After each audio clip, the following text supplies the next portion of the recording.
వాటికి అప్డేట్ చూద్దాం. అర్హత ఉన్న ఏ లబ్ధిదారు కూడా సంక్షేమ పథకాలను మిస్ కాకుండా చూడాలి అనేదే తమ ప్రభుత్వ లక్ష్యమని ముఖ్యమంత్రి వైఎస్ జగన్మోహన్ రెడ్డి స్పష్టం చేశారు.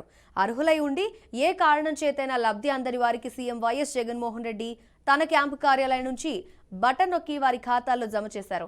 ఈ కార్యక్రమం ద్వారా 68,990 మంది అర్హులకు 97.76 కోట్ల రూపాయలను సీఎం జగన్ జమ చేశారు. ఇలా ఏటా 2 పర్యాయాలు నిధులు విడుదల చేస్తామన్నారు.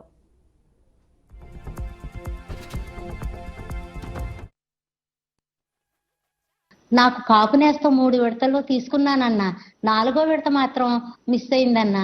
దేనివల్ల అనేసి అన్ని చూస్తే కరెంటు బిల్లు ప్రాబ్లం వల్ల అని వాలంటరీ ద్వారా సచివాలయంలో అన్ని సరిచేసన్నా నాకు మళ్ళీ వచ్చిందని చెప్పారన్నా. పండగ ముందుగా వచ్చి సంక్రాంతి ముందుగా వస్తున్న ఈ విషయం తెలిసి నేను పండగ వచ్చినంత ఆనందంగా ఉన్నానన్నా. నాకు కాపు నేస్తం ద్వారా చాలా సహాయం అందుతుందన్నా.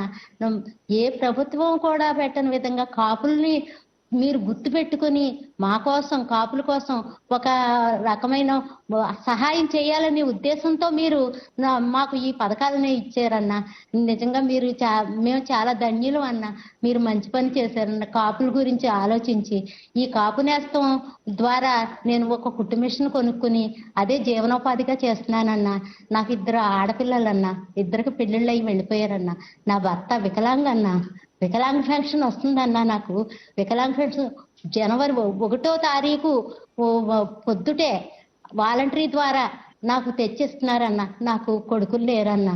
నా కొడుకే నాకు ఇస్తున్నాడా అన్నట్టు మేము ఫీల్ అయ్యండి. చాలా సంతోషపడుతున్నాం అన్న మా భార్యాభర్తలు ఇద్దరం కూడానండి. జై జగన్ అన్న. జై జై జగన్ అన్న. నాకు కాపు నేస్తం 3 విడతల్లో తీసుకున్నానన్నా. 4వ విడత మాత్రం